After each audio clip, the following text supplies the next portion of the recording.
like to call to order the Charter Township of Chesterfield Regular Township Board meeting for Tuesday, May 14th, 2024 at 7 p.m. to order. Could we all stand, face the flag for a pledge of allegiance?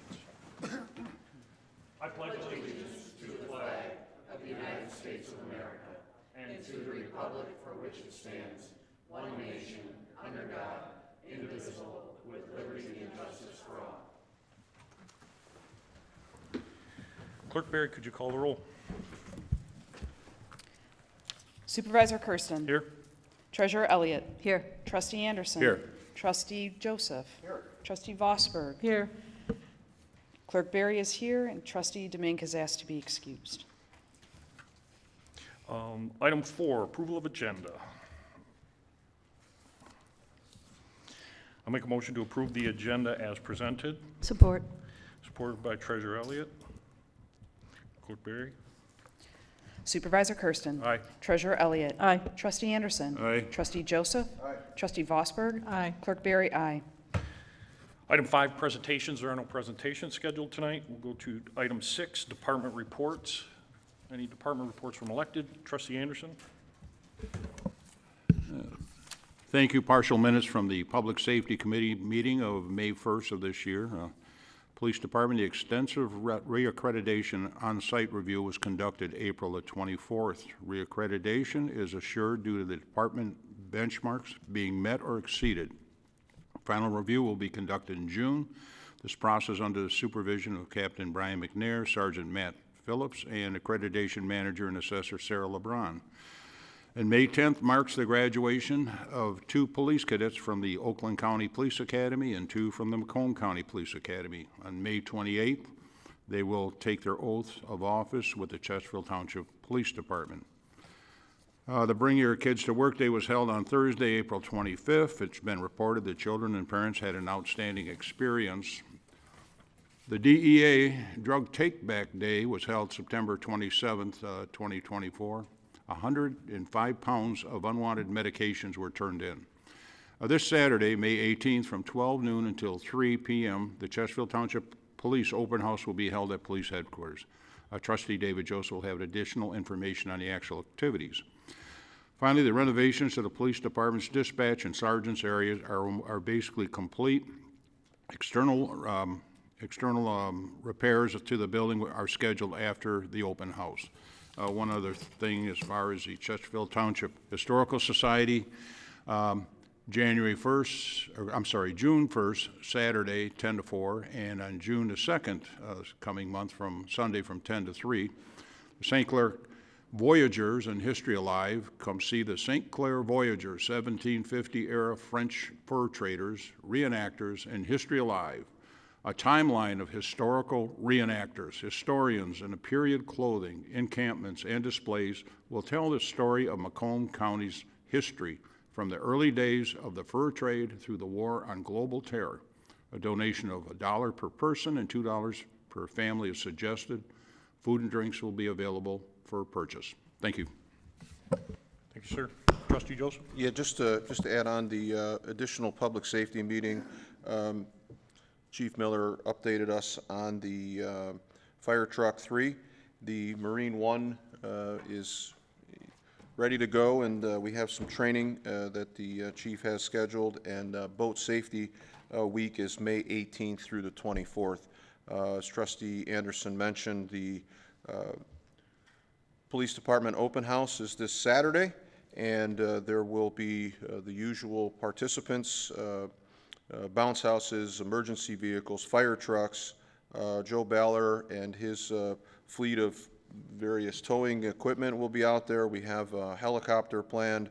The Justin Mello Kid Print will be out, and there will be free hot dogs, chips, soda, and I will be out with Badge 55 at our snow cone station. So hopefully we have good weather and good turnout. Thank you. Sunny and in the 80s. Yes. Any further comments from the board? None? We have a presentation for real quick from facilities. Josh, go ahead. The floor is yours.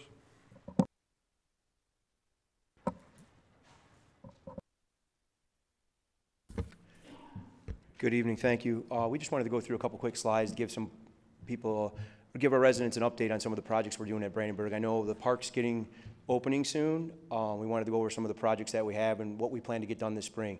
So this picture that you can see in front of you now, this was the windows at our main building just before we started our installation of the new windows. Can you go to the next? There's our new windows. That project's complete. Looks good. We also painted the exterior of the building, so the building's looking really good. Can't wait for the residents to get out and see it this spring. Can you go to the next slide, Karen? Also, we appreciate all of our pickleballers. Obviously, we have the 3 pickleball courts. We recently installed an additional sidewalk to outline our pickleball court to give some seating area, and then we flanked that with backstop fences. So we did apologize, you know, when they got out there early, the balls were rolling in the mud, but we're trying to get grass growing there, so we got the fence in and the benches. We're working on getting the grass to come in as soon as possible. Next slide, Karen. We also installed a new bike rack when you come into the entrance going to the paddle or the splash pad, so that's new. Next slide, Karen. And the benches that got approved. So you'll see around the park, we added several benches that were approved. We put the slabs in and we graded to the slabs. Some of the slabs were kind of high. So as the grass grows in, we wanted to wait till that grass took a little bit before we put the benches so they didn't get real high traffic. So you'll see those benches going in over the next couple of days. But that's just to give you an example of the benches that'll be placed around the park. Next slide, Karen. This was a picture from last year of the pier before we started our pier project. That picture to the right was actually when you walked up to the pier. That was the first chunk of railing you saw. Ever since I started here, it drove me crazy. But next slide. This is actually the pier now. This was about a month ago on the very end of the pier. As you can see, we replaced the deck and the railings. Next slide, Karen. This is today. So you can see we waited on some additional lumber. We ordered enough lumber to get us to the end, and then we figured we'd figure the rest, so we got the exact amount. So that came in last week, and they're in the process of finishing that. Should be done this weekend. If not, we might have a little bit of cleanup, but it will be ready for park opening. So just wanted to let everybody know that. Next slide, Karen. Another project that got approved by the board was the toll booth. So when you go into the park now, you'll see this was today. We actually removed the old booth. It came down fairly easy. Had 4 steel support columns that were almost just about rotted through. So we actually took a backhoe and just pushed it in the dumpster. It didn't take much time at all for our guys to get that cleaned up. You'll see this week, we're gonna leave it blocked off as we pour the new concrete. It's planned to go in Thursday or Friday of this week. The booth is delivered next Wednesday. We plan on putting the booth in. So that should also be installed, weather permitting, for the opening of the park. We kind of had to frame our timeline around the booth delivery. We just got confirmation that it's being wrapped up and ready to deliver. So next slide, Karen. I just wanted to let everybody know this is kind of an overview picture of the main office. We started our main office renovation project that was approved by the board. I know this is kind of just a line drawing, but the green area represents the portion of the building here that will remain open. That red area is actually the octagon that's behind you. That is our open ballpen office area. We started demolition on that today, and that will be an ongoing project till about the end of August. Those light blue areas, just so the residents know, that's where we plan on having the contractors parked. You'll see we dropped a dumpster there today, and that dumpster will remain until we get most of the demo done. But we're thankful for the residents for approving this project and the board, and we're looking forward to having on time, on budget, and it's going to be good for the staff that works here and the residents when you come to the counter. But we wanted to let the residents know when you come now, instead of going to the counter behind you typically go to, all services are down in the building department at one counter. You'll see there's signage to get you there. They're still in the same building, but everybody's down at the building department. Next slide, Karen. This is kind of exciting. I know it's kind of a jumbled mess of pictures. I'll kind of talk through it really quick. The supervisor's office, Brad and Karen, reached out to the veterans housing community. And if any of you have been over there, there's some old roads that are kind of abandoned. No one's been using them. We presented them with a plan to kind of take those and make them pathways for the community. And it's really exciting. We've been going back and forth, and we're making some good headway. So this just represents how those paths are restricted from entrance, from people trying to get to those paths, and the blocks that we have are the restrictions for people just to walk in. So we came up with some easy solutions just by removing some gates and putting some ballards where residents can walk through, and how we could clean these paths up and still keep the eagle nest area kind of clear. So if you'll go to the next slide, Karen, I'll talk you through some of these pages that we presented to them. This is a little hard to see, again, I apologize, but this shows is all the neighborhoods around that facility that have sidewalks, but they're not really connected to each other. And all the residents that could kind of get to that area and utilize those paths. Next slide, Karen. This is the last one, I believe. This is kind of a close-up view of those paths and how we use them, or how we would use them. So we were proposing 2 trail areas where you come in from Donner, we're gonna put a little parking lot, and then we're gonna block people from driving in, but they can bike and hike all the way through that orange trail, and then there'll be a little trail connecting that lower trail. And what we'll do is we would mow and cut around those trails just to kind of keep them clean. But we walked it. It's a pretty good opportunity to turn that into park space and work with the state. So we're going back and forth. We'll have more as this unfolds, but we just kind of wanted to give you an idea of what we're talking about. We were kind of excited about it. I think that's it. Thank you, sir. You're welcome. Item 7, public comments. Public comments on the agenda items only. There's a 3-minute time limit, and if you would, not required, state your name just so we can keep track. Floor is open.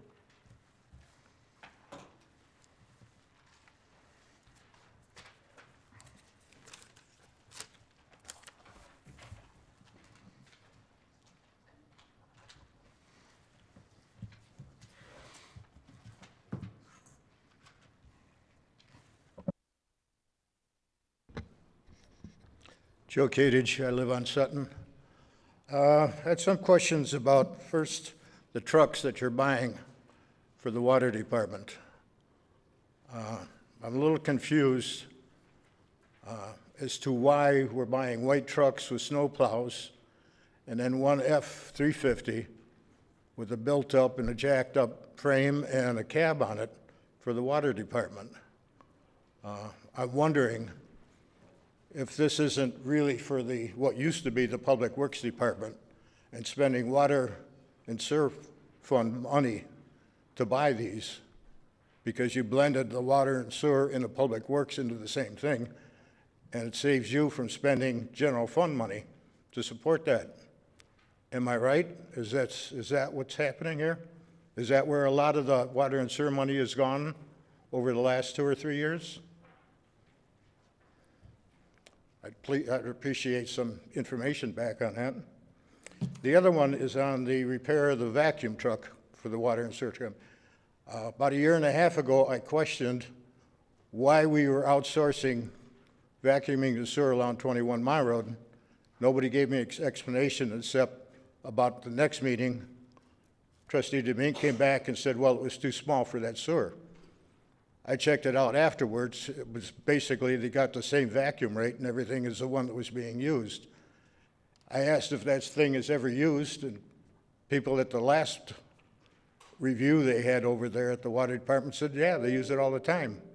But why are we now, after spending $9,000 to repair an engine, spending more money to repair their back truck? Has it been needing repair, and is that why it wasn't used all these years? Thank you.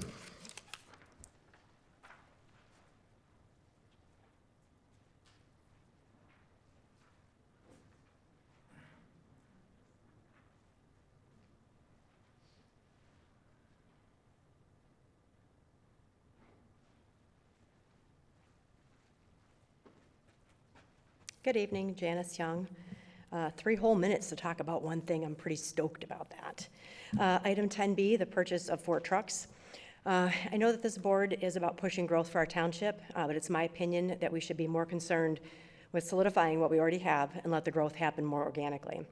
As such, I have questions and concerns about the purchase of 4 new trucks totaling over $250,000. First of all, why do we need 4 trucks at one time?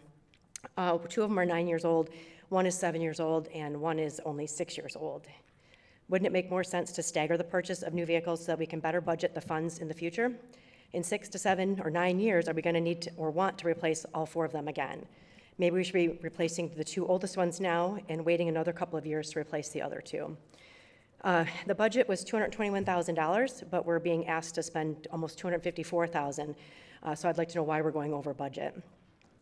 How many trucks do we currently have with snowplows, and how many properties in the township is the township responsible for plowing? And do we outsource any of the snow plowing? And if so, why do we need trucks with plows? How many of our current trucks are standard cabs versus crew cabs? Why does the township even need crew cab trucks? I have talked to several people from outside the township, and most seem to be in agreement that municipal vehicles should be standard cab, not crew cab. So when will the township ever need to have more than 2 employees in a truck at one time? Will any of these vehicles be taken home by employees or assigned to them? If so, which truck goes to which employee? And if allowed to take them home, why would an employee actually need to do that?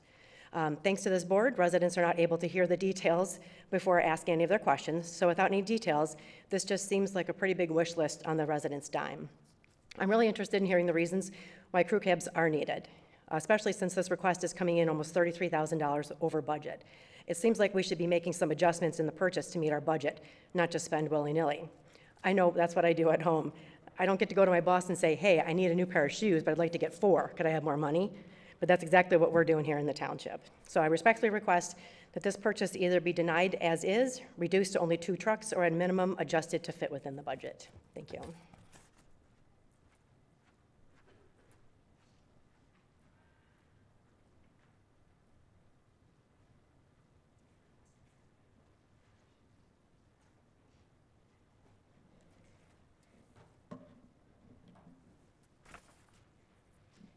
John Spica, Chesterfield Township.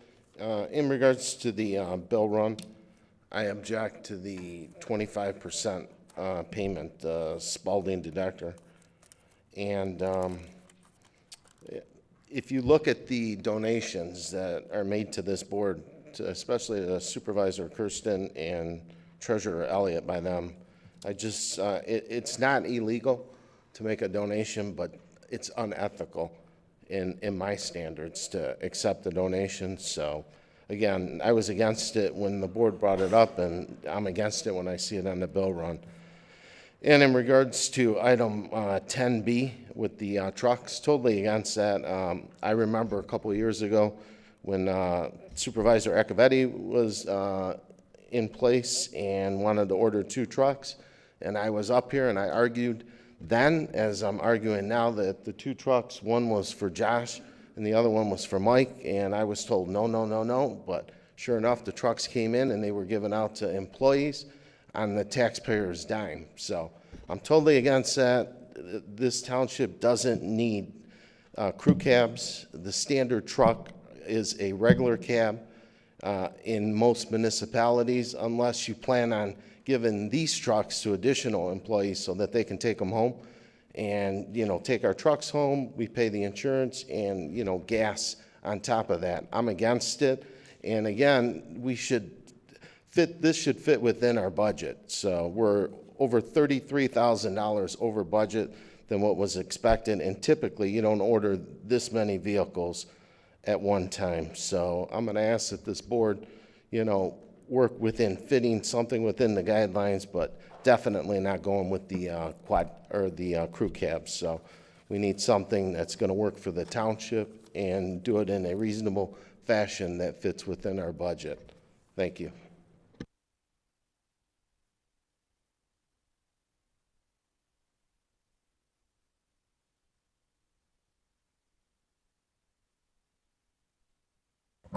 Any more public comments? Any more public comments? Item 8, consent agenda. Clerk Berry. All items under the consent agenda are considered routine by the board and will be enacted in one motion.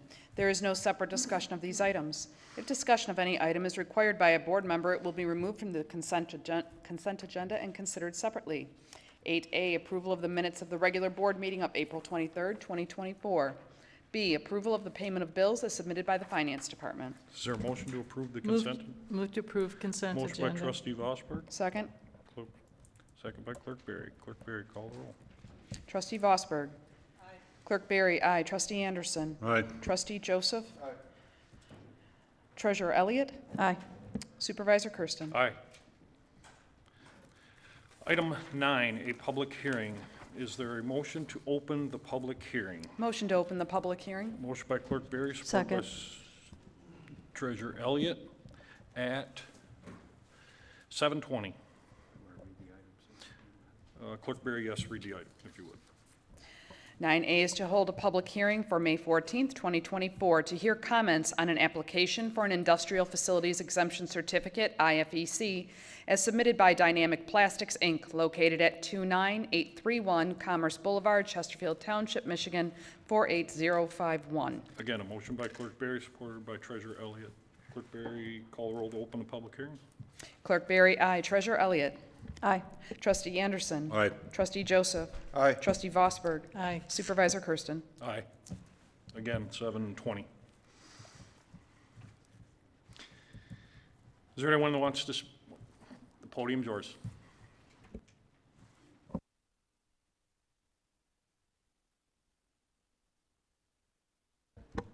There we go. How's that? Oh, there we go. My name is Haley Lenny. I'm one of the economic developers from Macomb County, and I am here on behalf of Dynamic Plastics. I do also have Mr. James Connell here, the Vice President. I just have a quick speech I wanted to make in regards to this project and the impact it's going to have on your community. So Dynamic Plastic is a full-service provider of tooling and injection molding solutions and productions. They also do research and development as they design and build prototypes for customers. They have a good mix of target industries they work with, including medical, automotive, aerospace and defense, and consumer electronics. The company has been around since 1993 and has had a presence here in Chesterfield Township since 2001, where they currently have around 56 employees employed. Dynamic Plastics was outgrowing their Chesterfield facility and looking to expand operations, and therefore made the decision to buy the land next to their facility and add on a 32,000 square foot addition to their 38,000 square foot facility. The industrial facility tax application we turned in does show the real property investment of this project as around $4 million. When you add in the costs that could not be included, though, in the application, including land, service fees, and personal property, this investment in your municipality in actuality is a total of $5.3 million. Not only is the investment substantial, but the job creation as well, which will be 27 new well-paid positions in a working environment that values and puts time and effort into the success of their employees. I am now going to quickly read you an economic impact report that my GIS team pulled that shows the multiplier impact this project has not only locally, but county-wide for both job creation and tax impact. I will leave you with the reports today, and please feel free to contact me if you have any question about these. After I read this report, and based on what I've already discussed, I hope you will consider offering Dynamic Plastics the highest amount you can based off your scoring criteria for the industrial facility tax abatement. As discussed with your assessor, it looks like they are currently eligible for 9 years. However, I am asking the council today to consider offering them a possible 10th year since they are doing R&D. I have representation, again, Mr. Vice President here, Jim Connell, from the company to here to answer any questions you may have after I read my impact report in regards to their R&D work they are doing. Their presence in the county has been extremely impactful, and we want to make sure their company continues to succeed, which in return aids to a flourishing economy in both Chesterfield Township and Macomb County as a whole. So in regards to the countywide impact, so the county, with 56 jobs they're retaining, it actually has a total impact of 77 jobs retained, with 21 of them being downstream, which is over $6.8 million in earnings retained, and a total of $139,000 in state and local taxes remaining within the respective tax bases. Additionally, the 27 jobs that they will be creating by Dynamic Plastics has a total impact of 37 jobs created, 10 which are downstream jobs, over $3.3 million in earnings created, and $67,000 in state and local taxes added to the prospective tax bases. This job creation is projected to add an additional $5,679,000 in sales to the Macomb County economy. In reality, a project of this magnitude has a far greater impact on the surrounding economy than just the 56 jobs retained and the 27 jobs created. Those 83 jobs are tied to 31 downstream jobs, both within Dynamic Plastics supply chain and the greater economy at large, restaurants, retail establishments, et cetera. A combined earning impact of $10.1 million for 114 jobs means the average annual wage for jobs tied to this project is roughly near $89,000. Assessing the localized tax implications of such a project, the addition of 37 jobs in Chesterfield Township results in the additional $32,314 to the local tax base. These impacts are strictly related to the changes in taxes on production and imports, and the TPI consists of state and local taxes, primarily non-personal property tax, licenses, and sales and gross receipts taxes, and federal excise taxes on goods and services. Thank you so much.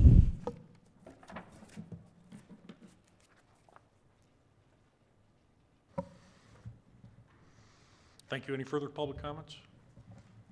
Any further public comments?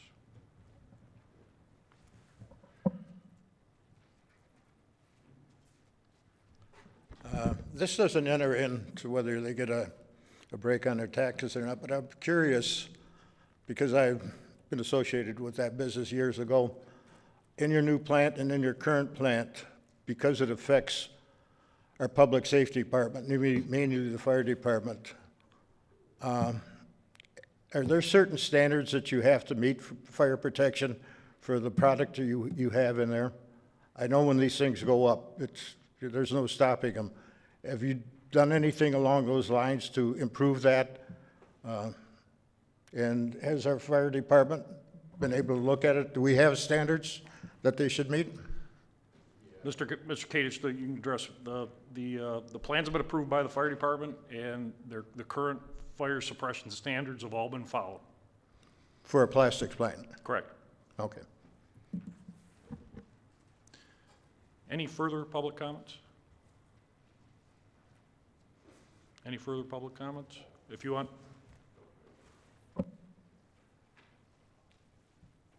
Hi, my name's Jim Connell. I'm Vice President of Dynamic Plastics, and I don't have a lot to add. I thought Haley did really well.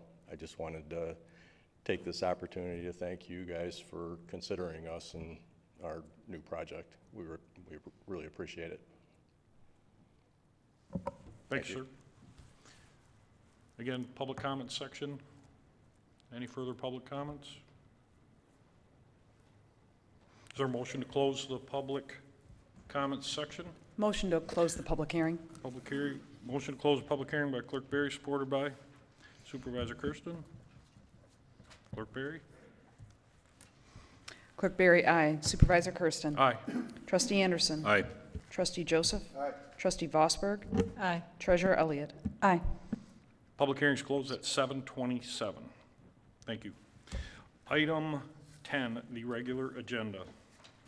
10A, Clerk Berry. Item 10A is to consider an application for an industrial facilities exemption certificate, IFEC, submitted by Dynamic Plastics, Inc., located at 29831 Commerce Boulevard, Chesterfield Township, Michigan, 48051, and approval of the abatement agreement in the adoption of resolution number 2024-12. Is there a motion to approve as read? Support. Do we have, I'm sorry, in the resolution, do we have the number of years? Yeah.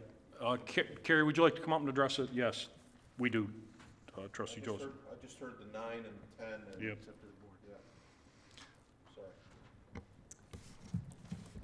Good evening. The clerk has supplied you with the IFT information in your packet, and I have provided a memo that highlights the project information and the tax exemption scenarios.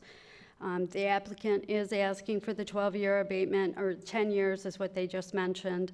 However, the board adopted criteria recommends 9 years, and those 9 years are based on the type of use, the investment of the real property, and the number of full-time employees.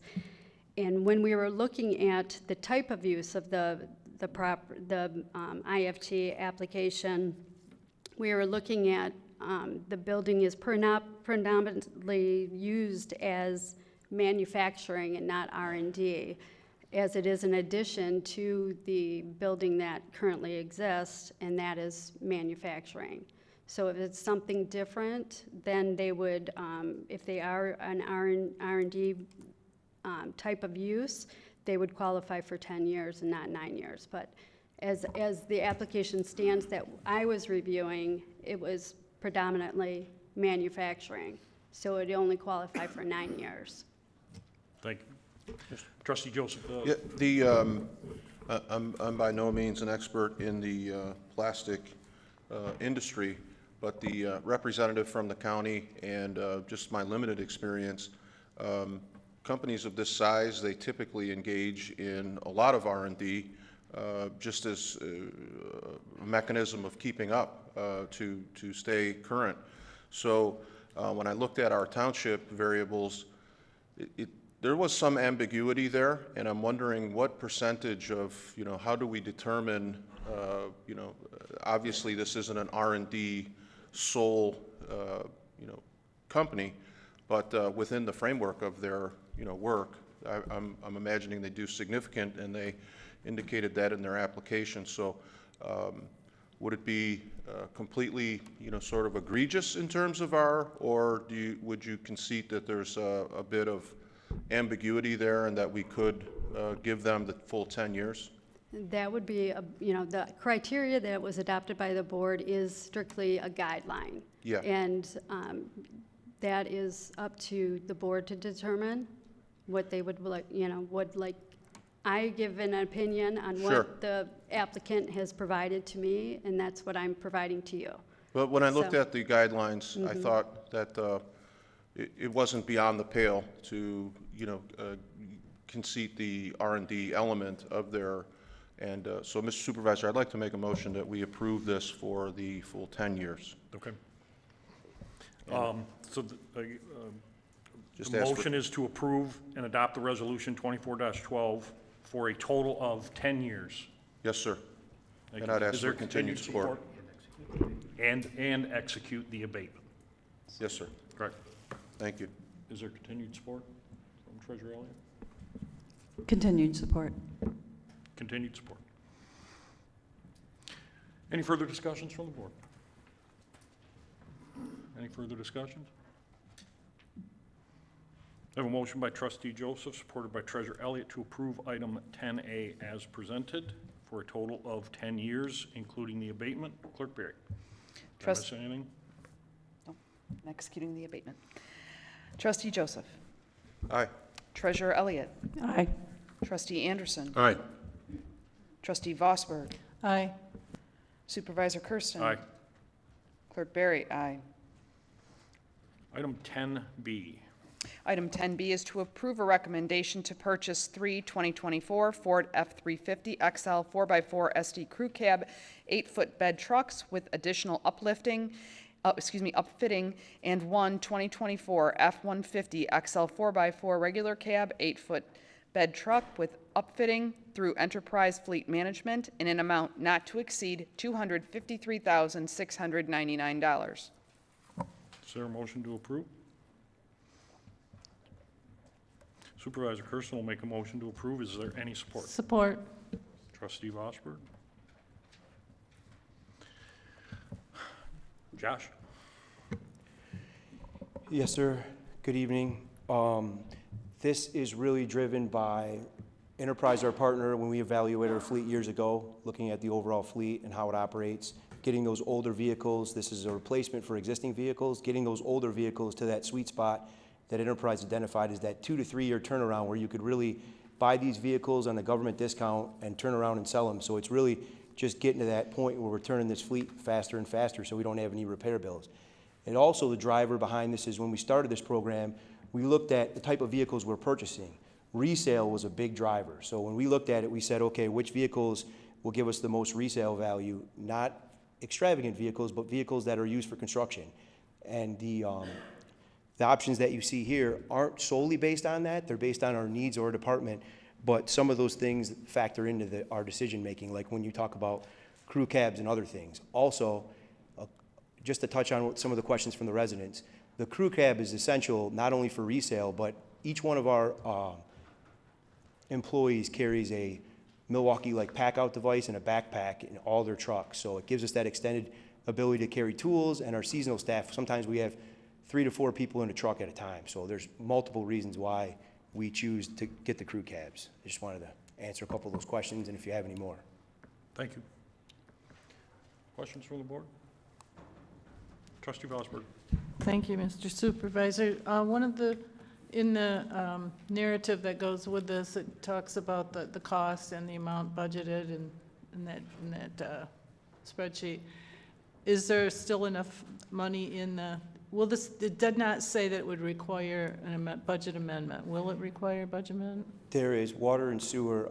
It's coming out of their budget. They looked at it with Stephanie, our budget coordinator, and they agreed that they could make this purchase. They wanted to go ahead and get the 4 trucks now. Without Without a budget amendment. Right, because other items, perhaps, other line items could be adjusted. Correct. accommodate that. Correct. Thank you. You're Thank welcome. you, Mr. Supervisor. Thank you. Any further comments? Trustee Joseph. Yeah, Josh, as I was looking this over, I remember when the enterprise people came in, we had a lot of conversation about, the lease price and, taking the lease full term and all of these things. And this formula of trying to monitor the fleet and pay close attention to the miles so that we could recoup, there was still, plenty of life, which is a break from our, having been on the board for a while. Typically, we buy the vehicle, we drive it till the wheels fall off, a lot of maintenance towards the end of life, and this relationship that we have with Enterprise was really designed to keep our vehicles safely operating without excessive repairs, and so the end of life is no longer something that we should be looking at. Typically we evaluate how many more miles can we squeeze out of something, when the reality is when we looked at the fleet, that was really not a wise financial decision because we were spending so much in repairs. So the purchases, as I understood it today, and I think you were part of that presentation way back when, which was we were going to monitor the fleet, and when we get to a place where we can recoup, that was the time to get new equipment. So that's where we're at with these 4 vehicles in essence, and that's why we don't have the normal hey, that's one pothole away from complete devastation, and we got to replace it. So this is that sweet spot we were talking about years ago. We brought Enterprise in. Thank you. Thank you. Any further comments? Any further comments? A motion by Supervisor Kersten, supported by Trustee Vosberg, to approve item 10B. Barry. Supervisor Kersten. Aye. Trustee Vosberg. Aye. Trustee Anderson. Aye. Trustee Joseph. Aye. Treasurer Elliott. Aye. Clerk Berry, aye. Thank you. Thank you, Josh. Item 10C. Item 10C is to approve a request by the Department of Public Services to proceed with the repairs of the 2012 Freightliner VacCon Sewer Jet Vac truck in the amount of $31,545.24 from Best Equipment Company. Is there a motion to approve? Motion to approve is presented. Clerk Berry, Support. supported by Trustee Vosberg. Paul, floor is yours. Yes, we previously had Best Equipment go through our sewer vac truck and give us a full rundown of what we can expect to pay on the truck moving forward to bring it back up to full operational standards, I guess you would call it. That cost there was a cost of $54,000, and which was not what we're looking to spend at this truck at that time, because it is an older truck. So we worked with Best and went through the repairs and had them narrow down the repairs down to what we feel and what Best feels that would make the truck efficient and also safe for operation. And that total comes in at $31,545. Thank you. Questions from the board? Questions from the board? I have a motion by Clerk Berry, supported by Trustee Vosberg, to approve the repair. Clerk Berry. Clerk Berry, aye. Trustee Vosberg. Aye. Trustee Anderson. Aye. Trustee Joseph. Aye. Treasurer Elliott. Aye. Supervisor Kersten. Aye. Item 11, addendums. There are no addendums. We'll move to item 12, public comments. There is a 3-minute time limit, and again, you're not required, but if you would just state your name just so we can keep track.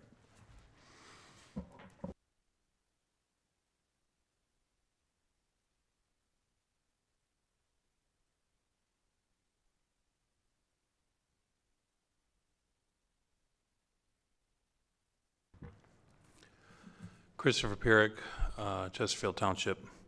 On occasion, questions from this podium and comments from this podium have been addressed by the board, but with the restriction of 3 minutes for even the board members to speak, that doesn't happen all the time. So we are really early tonight, only 40 minutes so far. So I'd appreciate a motion from somebody up there to extend the board's time to have their comments tonight, and maybe you can address some of the questions and things that come forward from this podium. And I'm going to start with three things that are still looming out there. One of them is something that I've asked several times about Sugar Bush Elementary and what triggered the motion to purchase that, or suggestion to purchase that. What kind of positive comments and what kind of positive feedback was from the residents to do that? I've only seen negative things. People didn't want it, and so I've been told that there was some positive feedback. Where's the data for that? If that could be explained. A few meetings ago, there was some discussion on the board about township vehicles being used for personal use out of state, and I was just wondering where that conversation ended up going, if there was resolution to that. That'd be great to hear. And then last meeting, we talked about the Chesterfield Fountain over on Burden Road and how it's impacting the Romer family, and is there any resolution for the impact that that has had on that family and their property, and where we at with that? And I appreciate some answers. Thank you.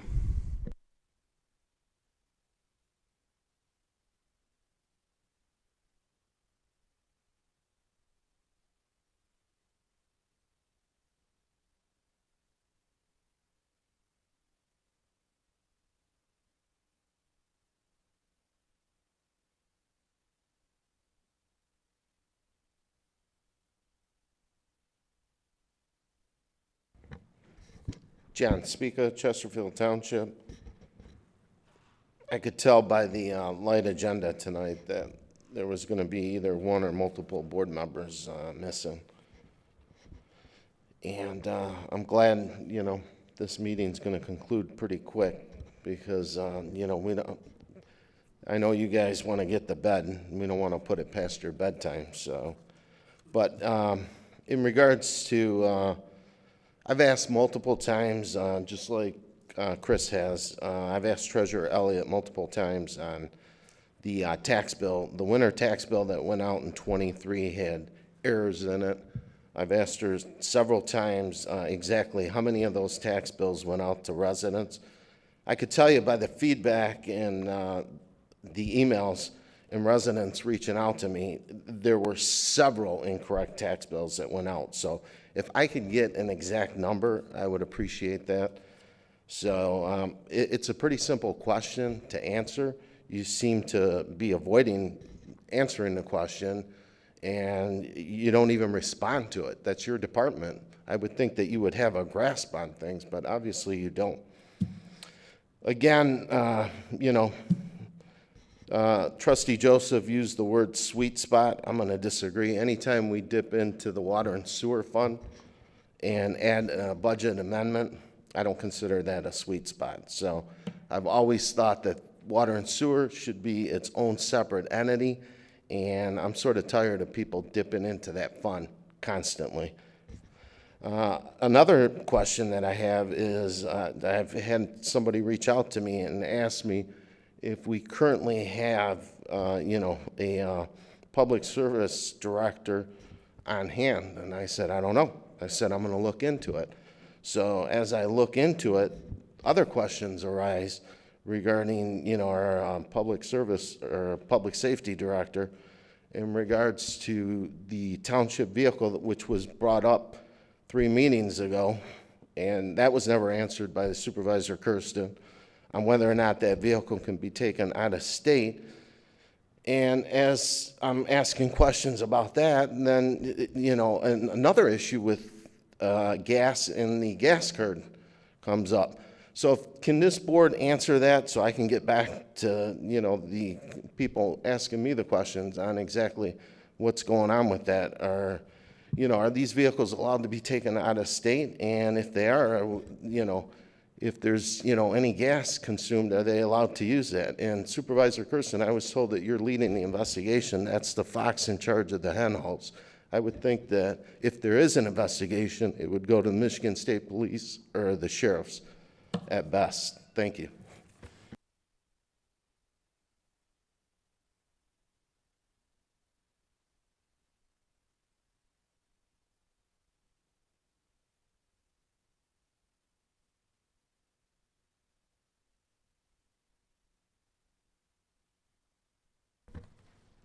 Good evening, Janice Young. I'd like to thank you guys for updating the ARPA fund chart on the township website. It's helpful to see that. That does actually prove that we have $800,000 left to spend.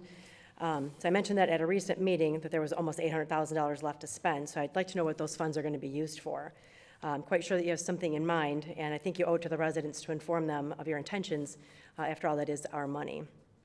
The Northeast Sanitary Sewer Line, I asked at a recent meeting for a status update on this project, and I'm again asking tonight since one hasn't been given. The contractor recently told the resident that they expect to be pumping water for another 2 to 4 weeks. I'd like to know if this lengthy dewatering phase is going to cause the project to run over budget. They started pumping water at the beginning of March, and it appears it's going to continue through June. Last thing I want to mention is the water rate study that was done by Hubble, Roth, and Clark that was due in December of 2023. I emailed Supervisor Kersten on March 18th to find out the status of that water rate study, and Ms. Garby replied on his behalf and said that it has been delayed due to pending legislation. I asked her what legislation was holding up our water rate study, and she never replied. Neither did Supervisor Kersten. So I'll ask here, when will the water rate study be available to the residents? I realize that this is an election year, and I'd be willing to bet that delaying an increase in the residents' water rates would not bode well for anyone's reelection on this board. So is it being delayed intentionally to get you through this election season? Or can you state specifically which legislation would be holding up our water rate study, and when would that study be available? And since Mr. Sonnenberg mentioned that the extra $33,000 over budget for those trucks would be coming from the water and sewer rate, or sewer budget, I'd like to know, if there's going to be an increase to cover that expenditure. Thanks.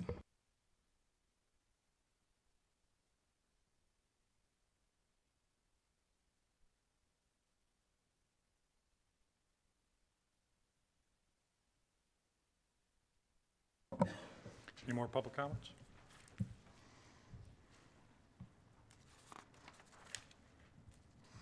Item 13, board comments. I will start out with Trustee Vosberg tonight. Thank you, Mr. Supervisor. I have a couple things. First of all, I'm grateful for our police department and recognition that the state, across the state, and giving for Public Safety Week. Was also glad to see the expanded use of the grounds at the former Seville Manor, which is now the Veterans Home. There's those roadways are great assets, and I'm glad that they're going to be open to the public. We've paid for those through our federal taxes, state taxes, and it's good to see that it's will be open for more people. And then I attended the Department of Public Works open house last Saturday. That too was a great event.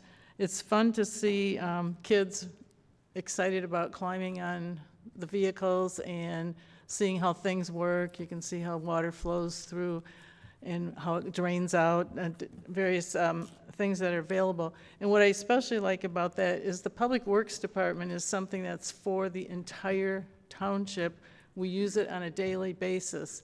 And while sometimes because of the loud noise and the heroics of the police and fire department, and we're very grateful that we have them, not everyone, thank goodness, has to use their services. So the Public Works one is my favorite, just because it's available for, those services are available to the entire township every day. Thank you. Trustee Anderson? Thank you. There's a couple of questions asked by those in attendance tonight.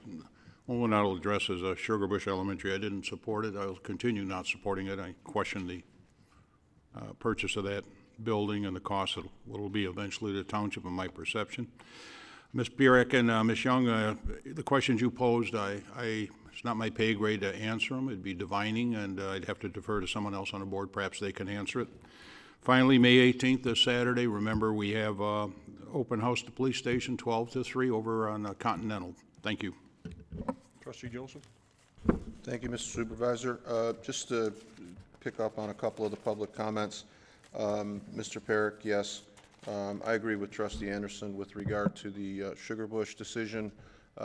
It's been made, and now I think that we're obligated to try to do our best to, utilize that resource and make sure that, we have the best programming that we can have within our budget. So I'm deeply concerned about the cost and the ongoing costs, especially when it was laid out that, we will have immediate millions of dollars within the first 3 years. And I don't know where the budget, allows or affords that, but we'll make the best of it. The second question that you asked with regard to the police vehicles out of state is a question that was asked.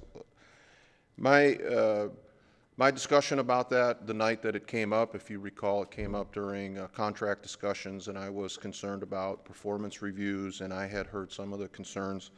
Long story shorter, I took everything that I had, sat down with Supervisor Kersten, and actually had a long conversation with Director Bassett as well, which I don't think is appropriate to talk about here, but there are no provisions, as I read it, within the contract for township vehicles to be out of state on personal use. So whatever infractions there may or may not be is something that the supervisor's office is working to remedy, and I'll await the final disposition of that.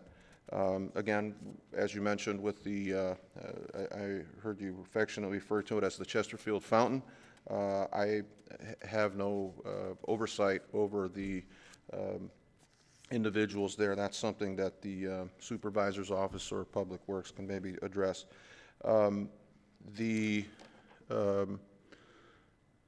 questions about the water rate study, I have historically been against water rate increases, not just because it's, banter, or I have deep concerns. It comes out every budget season, and we talk about it with the way that Public Works and Water Department monies, now we have a Department of Public Service, so it gets a little bit more difficult for me to understand what is a water expense and what is a general fund expense, and I've been deeply concerned about how those funds are in essence commingled. One has a never-ending supply of revenue simply by raising the water rate, and the other is capped because we're limited in terms of taxes. So I'm deeply concerned about that as well, and we'll continue to monitor that and debate that vigorously.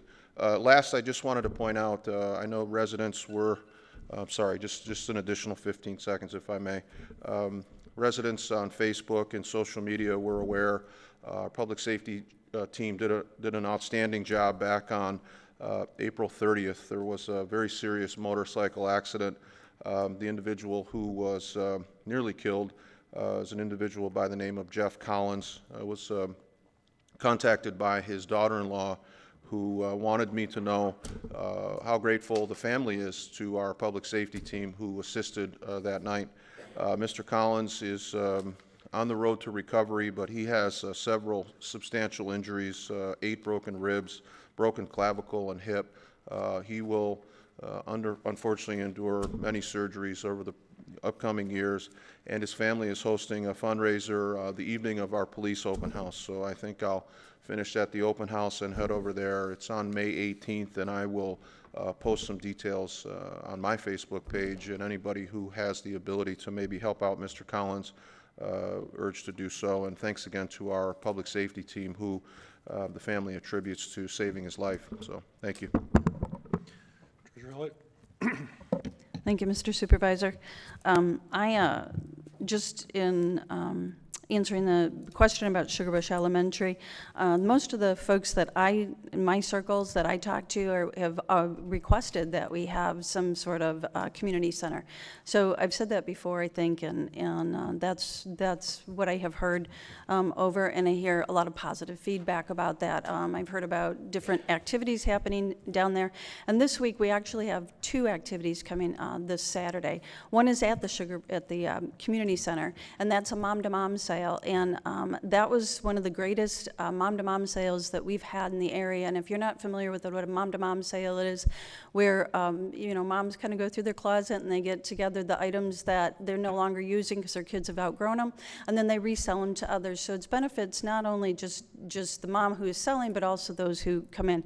And that was huge. It was when I was there, the last one, that was basically just full. The place was packed, and a lot of great positive feedback on that. And then also the public safety open house is one of the most amazing and fantastic things that we do, and we've done for a long time here. And I want to thank everybody who's been a part of that and make that happen. Thank you. Clerk Perry. Thank you, Mr. Supervisor. A couple of things regarding permanent absentee ballots. Candidates as well as voters need to be aware of the fact that we now have 2 absentee voter lists. One of them is an permanent absentee ballot list, and the other is a permanent absentee application list. Now, the permanent application list is the one that we are all familiar with, that we've had forever and ever. And what that was is once you were on that list, automatically every election cycle you would receive an absentee ballot application. And we would let everyone know that you need to return that to us completed before we can send you a ballot. That list still exists, and there are some individuals who have chosen to remain on that list. There is another list that Proposal 22-2 allows, and that is the permanent ballot list. Some people have chosen, when they got their last application, they indicated with the check mark in that box that they would like to be on the permanent ballot list. The permanent ballot list means that you will receive a ballot. You will not receive applications anymore. You will receive a ballot every time there is an election that you qualify for. And what happened is, at the recent May election for the L'Anse Creuse and New Haven school districts, we had folks coming into the precinct saying, I got a ballot, why did I get a ballot? They probably didn't realize or had forgotten that they had placed themselves on the permanent ballot list. We do not place you on that list. You must request to be on that list with your signature. It's important that residents and voters know which list they are on. If you are on the permanent ballot list or if you are on the permanent application list. If you don't know which list you are on, call the clerk's office. We can look that up for you. You can also find that information on the on the Michigan Voter Information Center through the Secretary of State's website, and there's a link as well on our website to that. So be advised of which list that you are on. Also know that absentee ballots cannot be forwarded. Okay, so if you are on the permanent ballot list, that ballot is going to go to your address of record every election, unless you submit a written request to us to send it somewhere else. We have to have your signature in order to do that. So if you are a snowbird, if you're going to be out of town at that time, that ballot cannot be forwarded. So if you would like that ballot forwarded, that's the caveat with being on the permanent ballot list. On the permanent application list, you are going to be asked that question every time you receive your application. It's right down there at the bottom. So also, for those who are asking us for those lists, either one, there is no FOIA required. There is a form available online. We are revising it now, so give us till the end of the business day tomorrow to have that new form, and we can get that list for you. Thank you. Thank you. Just a few quick points here. Parks and Rec, as you know, we're in baseball season. There are currently 13 teams. The program is full, but obviously if there's residents that we can accommodate, we will do that. There's a spring flag football for the children. All of that is available on the Parks and Rec website. We do have some limited rentals left for Brandenburg Park for the gazebos, but they are at near capacity, or at least full rental, but there are some weekly open dates. The comments about our fleet, we'll continue to manage and massage our fleet moving forward. We're only a couple of years into it. We've got room to improve, and we'll continue doing that. There is a little under $800,000 left of ARPA money. We are putting together sort of a capital community list that we'll email out to the board members, and if there's something that the board members would like to see added to that, In the next 10 days, we'll get it to you. If you want to add something to it, we can have that discussion. The problem we run into with that is it has to be allocated by the end of this year, or it's returned. So there has to be a committed project in some capacity. The Burden Road issue, it is, they went by the resident's house today. We worked with the resident. The project is approximately 2 to 3 weeks prior to completion, but they're moving quickly.